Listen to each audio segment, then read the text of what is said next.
Hello, my guest today is Theresa Maughan. She is a teacher at East Orange STEM Academy here in New Jersey. She's also the 2022 CCSSO Teacher of the Year for the state of New Jersey, and it's an honor to have you with us today. Thank you. It's an honor to be here with you as well. So thanks and congratulations. We really appreciate your taking some time for the chat today. So it turns out that teaching is hard, is what I'm hearing. Mm-hmm. And in our own experience, I'm a product of grandparents who were teachers. My wife has been a teacher. My brother has taught in high school. And so, definitely some of the challenge of teaching is very much on our minds these days. We also see some of the statistics.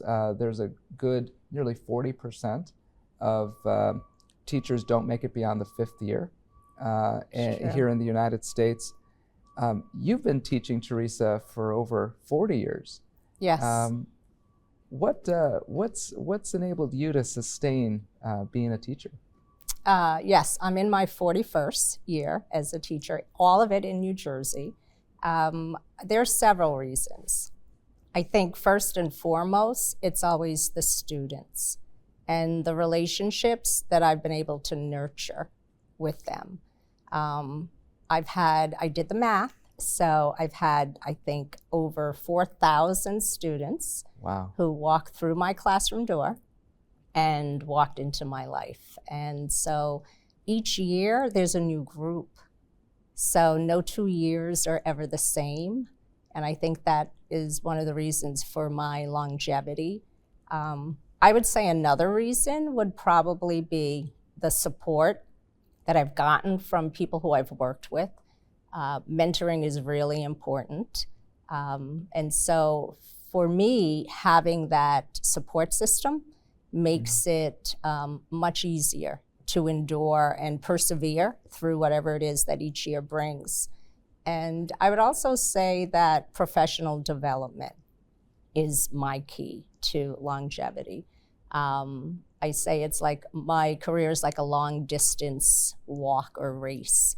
And my ability to refresh as often as I can through attending webinars, seminars, courses, it just makes it all new, and it keeps my content growing and my pedagogy evolving.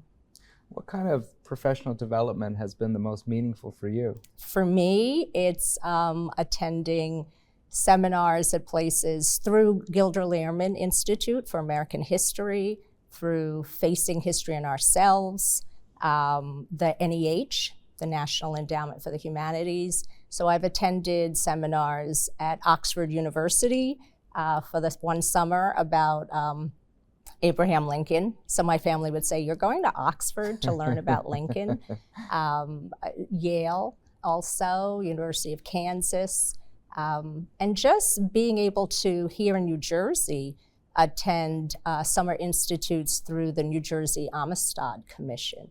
So anything that allows me to enhance, as I said, my content knowledge, but also having an opportunity to share and learn from other educators, those are the professional developments that mean the most for me.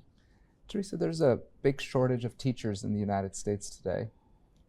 What do you see as the cause of the shortage, and what can we do about it?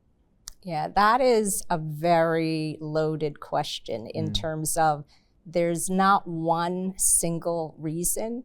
There's so many factors that play into it. I think, first of all, we need to understand what we mean by shortage. For me, I perceive it as the fact that there are shortages that are connected to geography. So not every district in New Jersey has the same situation where they haven't been able to fill some of the teaching positions. Districts that are urban tend to have a higher teacher shortage than, say, districts that are suburban. Also, rural may also encounter the shortage issue. Another factor is what we teach. Our teacher prep programs, there are so many students that are enrolled. If you survey them, most of them want to be elementary school teachers. However, we really have a need for middle school teachers, high school teachers. We need teachers in the STEM fields. We need teachers for world languages, special ed. So we can hopefully steer some of the prospective teachers to think outside of their comfort zone. Other factors that impact on the shortage is that there's competition now within the workforce. Think of what's happened during the pandemic, where people are now able to work remotely. Those are things that are attractive to certain, prospective teachers who may shy away from our career. Other factors, of course, we can never deny the fact that salaries are a factor in attracting qualified teachers, because in New Jersey, the salaries are set by the school district. And so again, that impacts on where do I go to work. And I work with, and I have in the past, had to have more than one job while I was also a teacher to sustain and support our families. The list can go on, but a lot of it has to do also with public relations. What's the narrative about our teaching profession today? We need to have a more positive program, really just putting it out there and highlighting the good that teachers do. People say we went from hero to zero from the beginning of the pandemic and then for the succeeding years. And I just find it important to me to elevate our profession and to celebrate the people that are in it. And that's where everyone can be involved, not just within the school building, but the whole community, at the Department of Education level. These are all things that we can all have a concerted effort to address the shortages. The point you made about the branding of the profession and the role that education plays, for so many years, decades, and it's across so many countries. I mean, teaching has been recognized as really the origin of so many other professions, right? It's the place for inspiration, where curiosity, where possibility. And it sounds like there's an opportunity to almost reimagine how do we talk about the profession. Absolutely. I think we need to make sure that we highlight the specific skills and talents that we need in exceptional teachers. And so we can begin within our classrooms. When I have a student and I give them the opportunity to lead the class, I will comment and say, Jade, you would be a terrific teacher because your ability to have your fellow students in our class listen to what you have to say. You're very good at demonstrating what we need to learn. So just beginning in those areas to really just highlight what we need in our classrooms and what we need from people. I've had the opportunity to work with the Center for Future Educators, and one of my passion work, I call it, is recruitment of teachers into our profession. And so I like to highlight the Grow Your Own pipeline for the workforce. And that begins within middle school, high school, and then making sure that we mentor and support people who have shown an interest in becoming an educator, and making sure we follow them through their college experience and making sure they get to the finish line and end up in a classroom. You were inspired by a social studies teacher who was helping your family. Can you share a little bit about that story?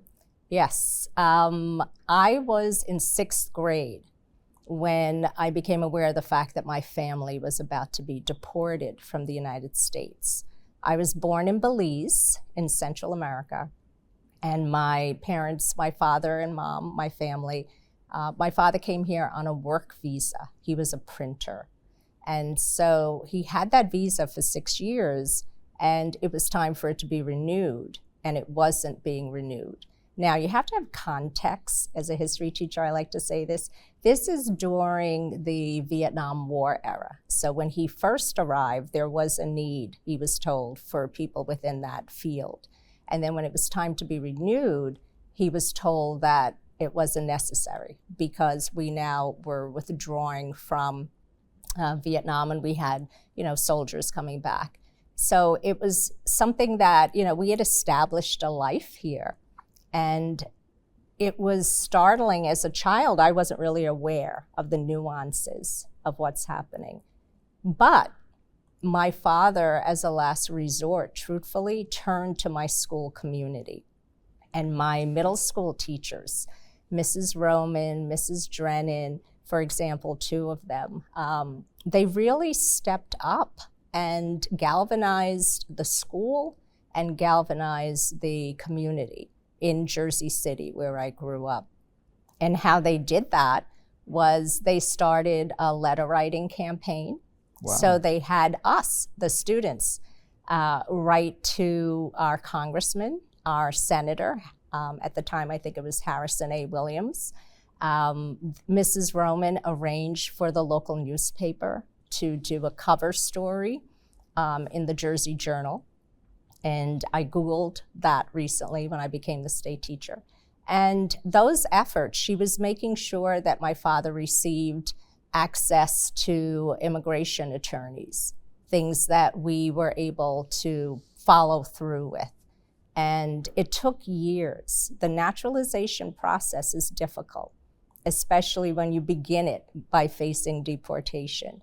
But through their help, my family was able to stay and get our green card and eventually become citizens. And that whole experience, it's interesting because being in that position, I kind of suppressed that time period. I attended a Catholic school, parochial school. I was the only Black child in my grade, and I didn't like the feeling of the attention that was being put on me. But years later, I came to, when I was about to enter college, I thought back and I realized how much of an impact Mrs. Roman had on my life. And it also showed that we could take the things we learn in our civics classes and we can make them relevant. And I knew that that was my calling. That's where I wanted to be. What an inspiring story. It really is. Wow. It is. On so many levels, I can relate to that on both sides of my family. A family coming from an Indian background from India, and my wife's family's coming from Mexico, and we've got all these kinds of stories around immigration and how communities really help really address some of these things. And what an inspiring story, both for your family, but also for you personally to become a teacher. It was. And I was happy to reconnect with Mrs. Roman recently. She has an interesting story of her own. She went on to become a president of the Jersey City Board of Education. Oh, fantastic. At one point, yes. You mentioned in that story the naturalization process that we have in the United States. One of the things that was always really curious for me is the naturalization process is really the only time at a national level that we test someone's citizenship. I was just curious, in the current context that we have in the United States, to use your word context. Yes. We've got this question of the fate of our democracy. Where is the country going? What can we do to strengthen our democracy? And I was just curious to get your thoughts about how we can strengthen civics education in the United States. Absolutely. I think one of the ways is to shift, in a way, the focus from having people believe that civics is just about being able to understand or recite the preamble to the Declaration of Independence, or making sure that you know the content of the Bill of Rights. I think that we have to really express that when we talk about civics and what's important for our democracy to continue and flourish is for us to understand what it means to be American. It means that we need to develop empathy. It means that we have to develop the ability to cooperate and collaborate. It means that we have to understand perspectives. It means that we have to be willing to be accepting and not just tolerant of others. And I think it's important with civics education that it becomes interdisciplinary. It's not just the role of the history teacher to educate and support the development and extension of our understanding of what it means to be American. I think we need to bring in all of the different disciplines, and we can do that. The concept of being inclusive is part of our diverse nation. I like to show my students at Ellis Island, they have a flag of many faces. It's an exhibit that you see. And to show them that these faces are diverse and it reflects all of who we are. So it's important, and I'm really happy that there is a new directive to focus our attention on that. I love that concept of civics education being interdisciplinary, 100%. that it's not just the area of social science or history, but that other subjects could reinforce it. And your point is super well taken about it not just being about facts that you memorize, but about behaviors that we seek to instill. What does it mean to be a citizen in the 21st century, and how do we reimagine that? Because, you know, when I grew up in public schools in Chicago area, we did the Pledge of Allegiance. Yes. We had all these kinds of debates about what party I was or wasn't, about what were the issues of the time in middle school and high school. And, you know, it was actually in those moments that I started to really go, oh, I'm living in a democracy. I have a role to play, to know the issues, to read the news, to think about these things, to feel empathy or pain. Those are behaviors that you're referring to. Absolutely. Absolutely. Those are our 21st century skills, learning how to collaborate, learning how to communicate. You know, that's an important skill that our time away from in-person contact has really impacted on. I see it within our classrooms. Students, it takes time for them to pull themselves away from a screen and recognize the conversation that could happen. I saw it with my own children at home. All parents with middle school, high school age kids and beyond can empathize with that. Should we have a citizenship test in America? That's a good question. It was interesting when I received my citizenship. By the time the process went through, I was already in college. So it was interesting for me. I felt like I should ask the person administering the tests some questions also, because I was a history major, so I was very familiar with the content. I think we have to streamline what it is that we would like to see as part of our citizenship tests. I think that, again, it doesn't have to rely just on rote memorization. I think it's really more of our ability to ensure that people who want to be here, who want to contribute to our nation, that we focus in on giving them that opportunity to demonstrate, you know, how they can absolutely contribute and help. I don't think, and this might be a little controversial, I like the fact that we utilize different languages to communicate within our country. I don't think that we need to have an official language. You know, Teddy Roosevelt once said the official language is English. English is our primary language, and everyone should learn it and speak it. But I think that in time, you know, people first need to become comfortable with the use of English, And so our bilingual education programs, multilingual education programs are so important. And as we develop those students in becoming comfortable with our language, I think that we're able to help them feel that they belong here. So any kind of citizenship test that we have, it need not be just on the lower level of Bloom's taxonomy, right, of just retention of facts. Yeah, you know? Yeah. Having a citizenship test or a series of tests that are inclusive, that reflect the diversity that we have, that are valid, Yes. that really demonstrate the different aspects of what does it mean to be a citizen. Maybe there is a fact-based component, but then there's maybe also an applied or behavioral component. It's something that we at ETS have been thinking a lot about lately, that is there something in what we do of building, delivering, and scoring assessments? Right.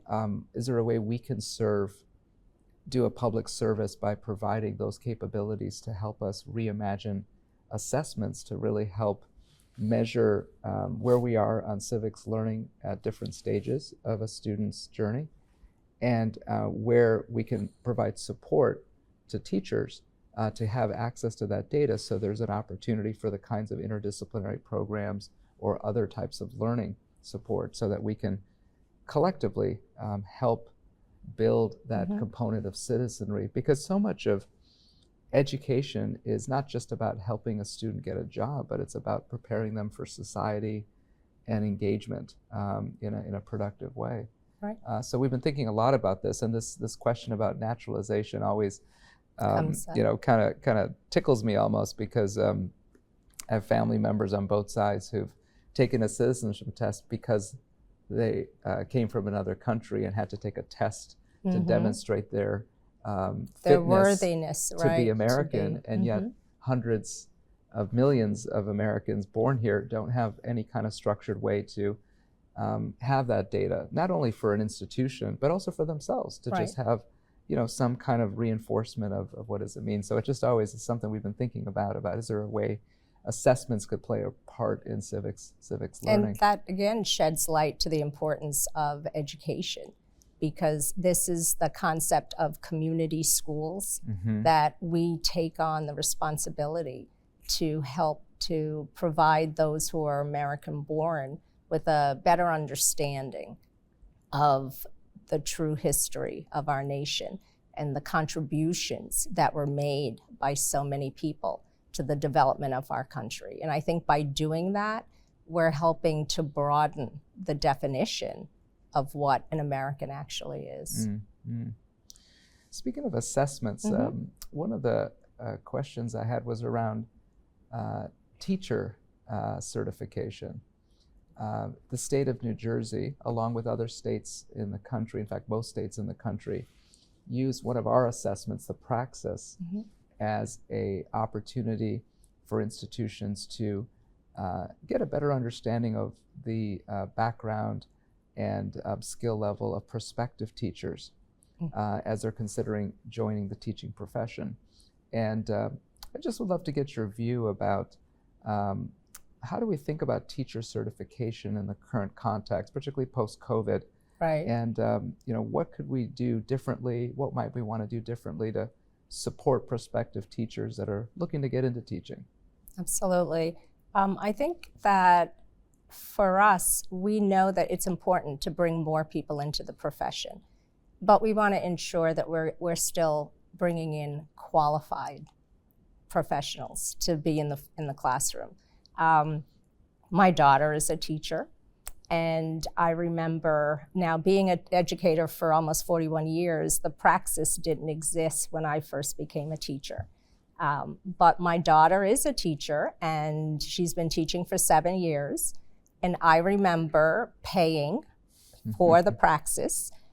She took them in the tests for social studies, ELA, elementary, middle school, and she passed each and every one of them.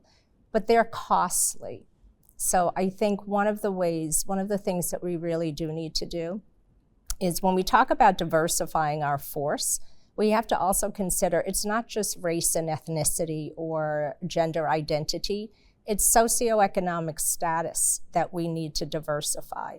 So all of us can contribute by finding ways to making the tests less costly for prospective students. Secondly, providing mentoring and guidance through as they are approaching the time to take the praxis, providing support and study groups for them. Those are all things that can be addressed at the higher education level. And there's also a possibility of introducing the skills and some of the content when students are even in those future educator programs at the high school level. Why not start early, right? To let them know what they will be expected to be able to demonstrate mastery in when they do come to that point of taking the praxis. That's super interesting. On the question of cost of the praxis, do you think there's a role for the state or school districts or other third parties to invest in the praxis so that the student doesn't have to pay for it? 100%. Yeah. I think we can reimagine the concept of, I was a student teacher, but now we're called clinical interns, they're called. And I think we can reimagine the experience for clinical interns. Number one, the process of taking that time to do your student teaching. Perhaps the districts can contribute to the cost of education for those clinical interns. There are colleges that are working and moving in that direction. I've attended conferences that were where I believe it might be Centenary College that may have this program where the districts they send their clinical interns to pay the college. And the students are there because it's difficult to be responsible for tuition payments when you're not able to work part-time jobs, when you're trying to focus on being able to complete your clinical internship. Absolutely, I think districts can, and the state of New Jersey can contribute or should contribute to finding ways to provide, whether it be through vouchers or having it where students can qualify for assistance. And I think many colleges already do try to do that, but it's one way to ensure that we have a socioeconomically diverse working staff as well. Theresa, you are a remarkable advocate for the teaching profession. You share through your words and your presence here today the dignity of the profession, the value and importance of the profession, the importance of diversity in the profession. We here in New Jersey are so honored to have you as our Teacher of the Year this year. And just wanted to say thank you so much for being on our program today, and congratulations. Thank you so much. Yes, I'm honored to be, I guess, an ambassador for the teachers here, the wonderful, qualified, talented teachers we have in New Jersey, and most importantly, to be able to be an advocate for our students in New Jersey and for our teaching force as well. So I have really enjoyed having this opportunity to speak with you. Thank you. Thank you for everything that you do. Thanks. And on behalf of all the teachers here in the state of New Jersey, thank you for being that ambassador. Thank you.